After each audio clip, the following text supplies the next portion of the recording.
fight got in?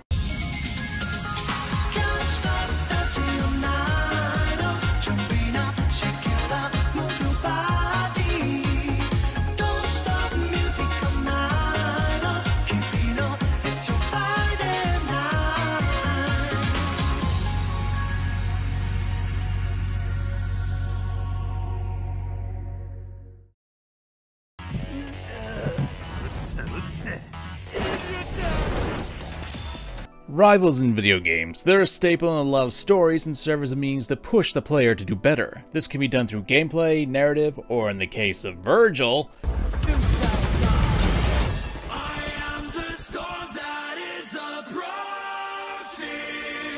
you just find him hot. But there's an art to making a rival, and frankly, I think it's time that we talk about what goes into making a good rival and what doesn't make a good rival. And as usual, we'll be going with video game examples, and maybe spice it up a little bit of something out of their mediums. I'm Manga Common, and spoilers for the following games! And before we get to the video itself, we have a sponsor for today's video. My time has finally come.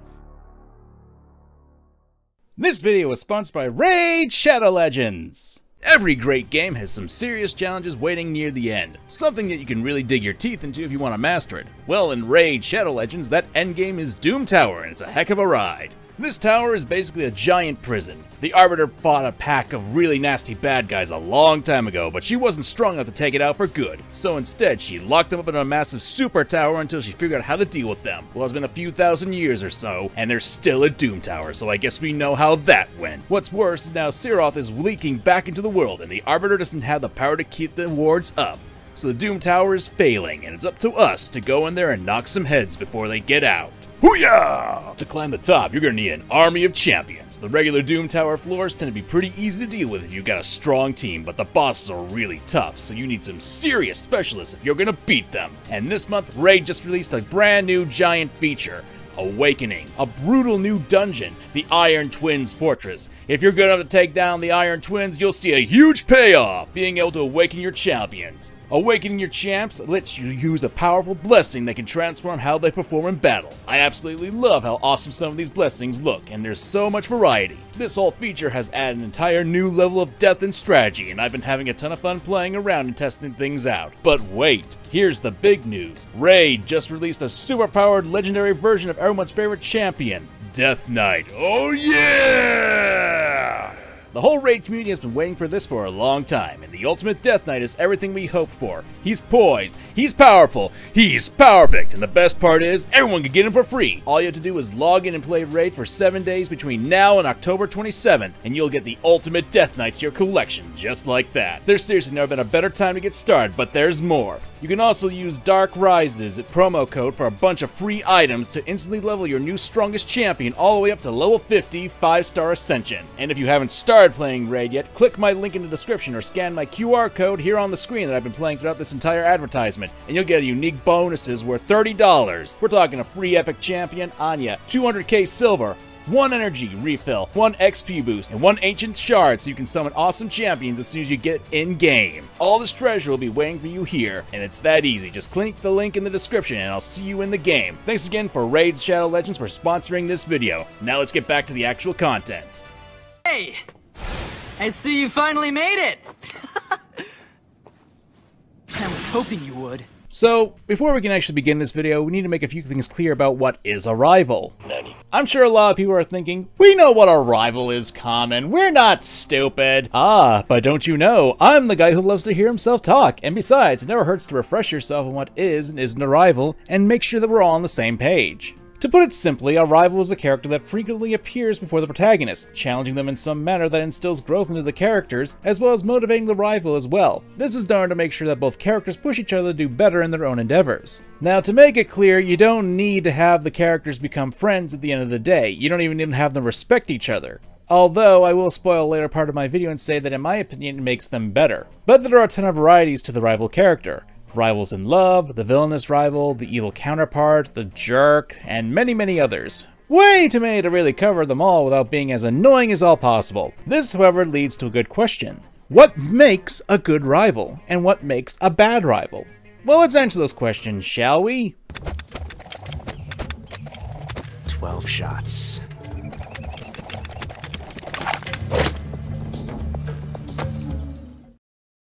Max is such a little... Shh, I think she can hear us. So before we talk about what makes a good rival, let's see what a bad rival is like. And I think we should look towards the world of Pokemon for that example. Because not only is Pokemon the biggest examples in the world, it's also the franchise that's been producing rival after rival after rival. So let's talk about probably one of the worst, and that would be Hau.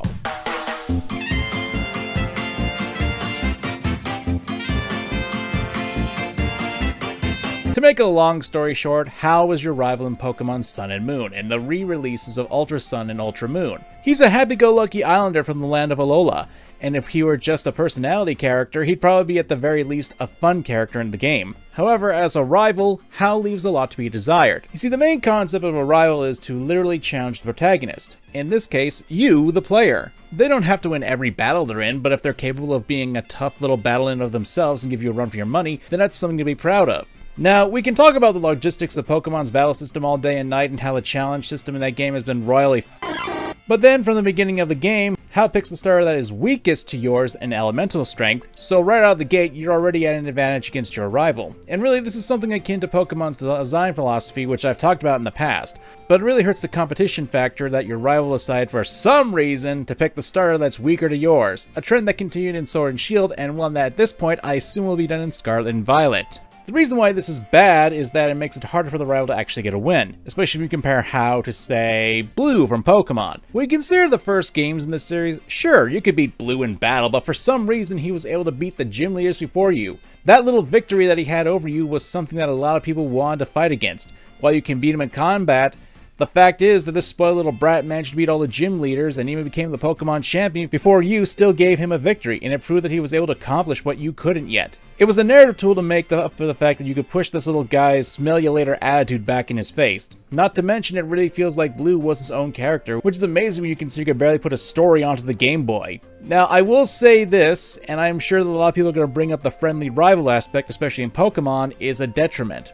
Friendly rivals are when the rivalry is more good-hearted and there isn't the actual bad blood or malice, and the rivalry is just basic competition between the two characters. I don't agree that a friendly rival is a bad rival though. Much like how a lot of stuff I talk about, it's really dependent on the execution of the rival. Take for example Sword and Shield. Now, I think these games aren't horrible, but they are obviously punching bags for criticism. Now, they aren't the greatest Pokemon games, I'll never defend that they are. But they aren't as terrible as other people say. Anyway, when you consider that we got Bede, a more traditional jerk rival in Pokemon, I'd still argue that his development and role as a rival isn't on par with the even earlier Pokemon games, which sucks because you have a good opportunity here with Bede. You've got an orphan who was raised by the main antagonist of the game who gave him hope by giving him a Pokemon that changed his life. As such, you've got Bede who has a drive to prove that the faith placed into him wasn't a waste. That's a really good motivation, and the game tells us that Bede was a competent trainer at a young age and he was a prodigy. This, however, is kneecapped by Pokemon's bad battle balance. Since the first few times you face against Bede, his team is really easy to beat since they're all psychic types can be one-shotted with a single dark type attack.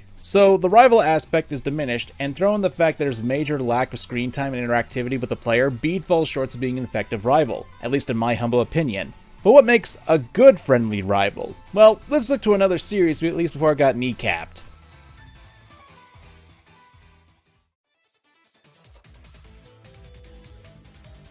I don't know why I was given this job, why it was my fate. Destined to be here, forever. I'm finally starting to show my age in these videos since I've been talking about older pieces of media as of late. When you consider the Sonic series, at least before Shadow's introduction to the series, Knuckles was probably what would make the good basis for a video game rival. And it didn't start off all that great. Literally the first time Sonic and Knuckles met, Knuckles sucker punched Sonic and the two were competing to get the emeralds. At least I think that was the plot for Sonic and Knuckles. There's a lot of interpretation with a game that doesn't actually have dialogue in it. But the two had varying, clashing personalities and philosophies. Sonic lives a carefree life, while Knuckles' entire life was about his responsibilities. Sonic lives in the moment, while Knuckles is focused on his history. Sonic has a sense of humor, while Knuckles is quite serious. This is actually a really good aspect when it comes to rivals, where each counterpart in said rivalry is essentially an opposite to each other. Not completely, mind you, but they have differences that even their designs hold elements that. Think like the trope of Red Oni and Blue Oni, where two individuals are linked together through a common aspect. This can be goals, school of fighting, abilities, what have you. The difference is they also have conflicting personalities too, and throughout the rest of the video we'll be covering those aspects what makes the better rivals in my opinion. But getting back to Sonic and Knuckles, because of this aspect, you had a really good setup for a rivalry that could be used throughout the series. Now, I'm not saying that this was used. Anyone who's familiar with the Sonic lore to any sort of degree would probably disagree with me if I said Knuckles was a rival to Sonic, and I agree with that. Knuckles is not a rival, but I think it's a missed opportunity. Oh no! And that's because Knuckles acts as a bit of a counterforce to Sonic. Heck, I'd even say with the recent Sonic 2 movie actually demonstrating that too. While I wouldn't say that it was a rivalry per se, it had a lot of elements that make a good rival character. Hell, the first time they meet, Knuckles essentially wipes the walls with Sonic, at least until... which is still a funny scene if you ask me. Now, we come to the issue, and that's the missed opportunity. Now, I'm not going to claim that Sonic has the deepest writing of all video games. No problem, Knuckles. We'll take care of everything here. But to me, you have the grounds for a classic rivalry between Sonic and Knuckles, where they can put aside their differences and work together to fight the greater evil of Robotnik. But that's not what we got, and the issue is how Knuckles' backstory requires him to have a bit of a specific reason to go out into the world, i.e. the Master Emerald that he's charged with protecting, and you need to have another reason for why Knuckles would go against Sonic. In the past, Knuckles was tricked by Robotnik into thinking that Sonic was after the pieces of the Master Emerald, and there's only so much you can make the character out to be a meathead that's easily tricked before it gets on my nerves. Hell, I'm willing to bet the dynamic between Rouge, the Bat, and Knuckles could be seen as a stronger rivalry in Sonic Adventure 2 since they have similar goals competing with each other and similar skill sets. Then again, Sonic Adventure 2's design was to have each member have a rival-like aspect to them, so it's a lot easier to make that claim. So what's the point of this segment? Well, not only because I feel that there were the grounds for there to be a rivalry between Sonic and Knuckles, but also to establish the traits that can be representative of rivals. But now that we've gotten that out of the way, let's talk about an actual good rivalry. And one that you've been on my channel for a while, you can probably guess where this is going. There's only one way this ends. Nah, just kidding.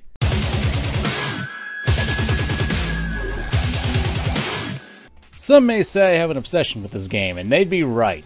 But can you blame me? This game has a lot of great aspects to it. It's fun, it's fast-paced, you can cut a ton of stuff in half, say for cats. She's invincible.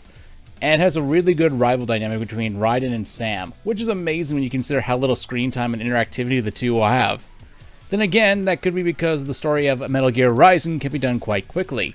But let's focus on that story, shall we? How does Sam establish himself to Raiden?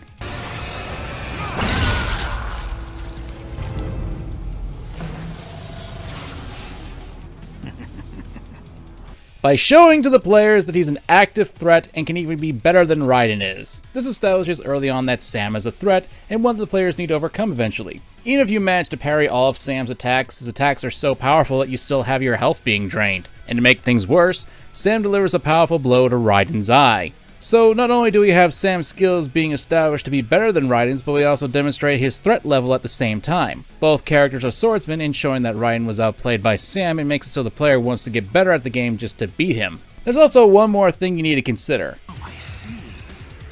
You deny your weapon its purpose. Sam has the ability to confront Raiden on a mental level as well as a physical one. We see this more prominently when Sam challenges Raiden's reasoning for why it's okay for him to kill the countless goons, and it's actively effective against Raiden.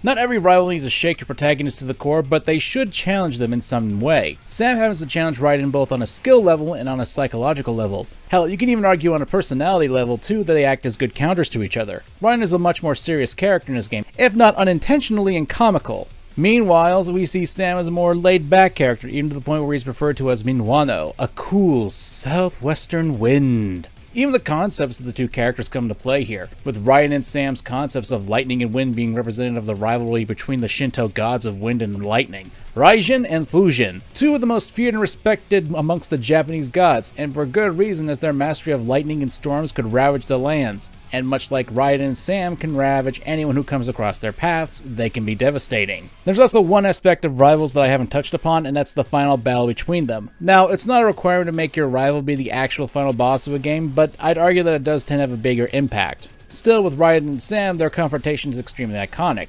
I've gushed about this for at least 3 videos, and I don't want to repeat myself too much, but Let's dance. awesome location, awesome music that cuts the lyrics when you knock Sam's sword out of his hands, awesome tumbleweed, I love you! Overall, it's a fight that is criminally underrated, at least until earlier this year. Even how Raiden kills Sam is a step above every other bad guy before this. Up till this point, Raiden turned everyone he could into chunky salsa. But here, a single stab to the heart, and Raiden leaves Sam's body intact. And to top it off, the conclusion of this rivalry has Raiden grow from it, using Sam's very own sword to defeat Senator Armstrong of the game. Sam is probably one of my favorite rivals in gaming, but there is someone else who does top him. Obviously. That day, if our positions were switched, would our fates be different? Would I have your life and you mine?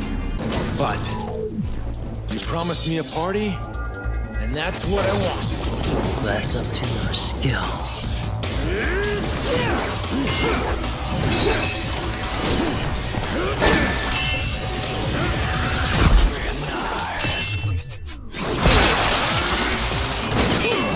Come on, you knew I was going to talk about Vergil. He's probably going to be on the thumbnail. Vergil is probably the best way to make a superb rival character, and with DMC5's success in bringing back Vergil, hey, I gave a spoiler warning, no complaining. Now, I'm not saying the DMC series has the greatest of writing, but it's not terrible writing at all, especially when you consider DMC3, the prequel game that probably drew a ton of people into the series with its slick presentation, awesome music, and killer gameplay. Oh, and this scene.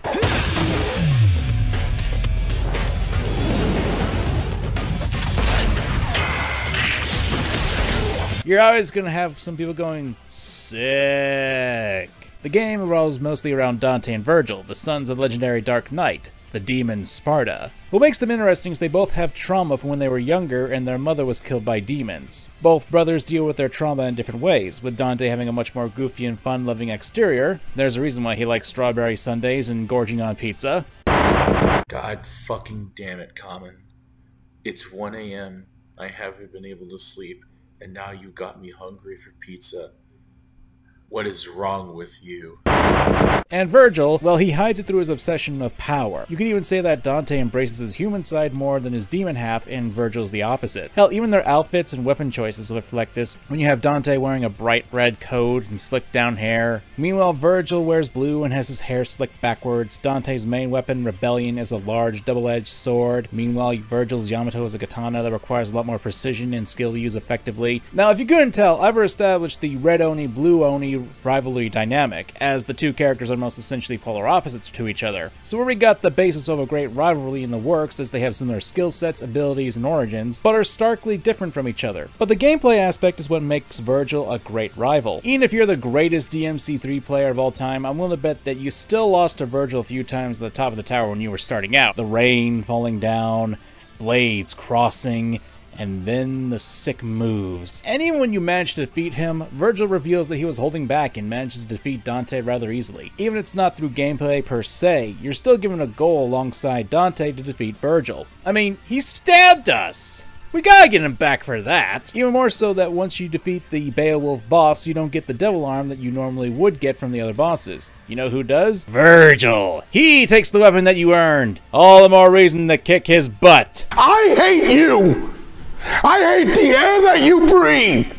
I hate the fact that you're even living.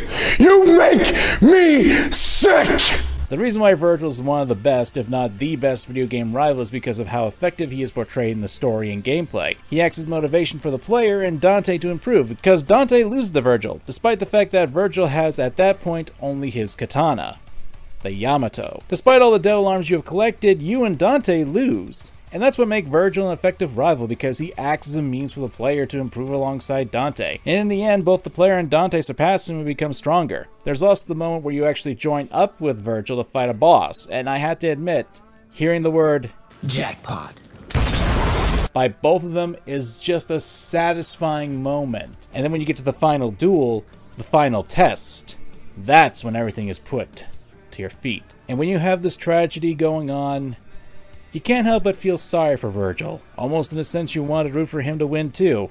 Even though that would spell the end of humanity, but hey, I digress. That's, to me, what makes an effective rival. and Virgil's probably one of the best.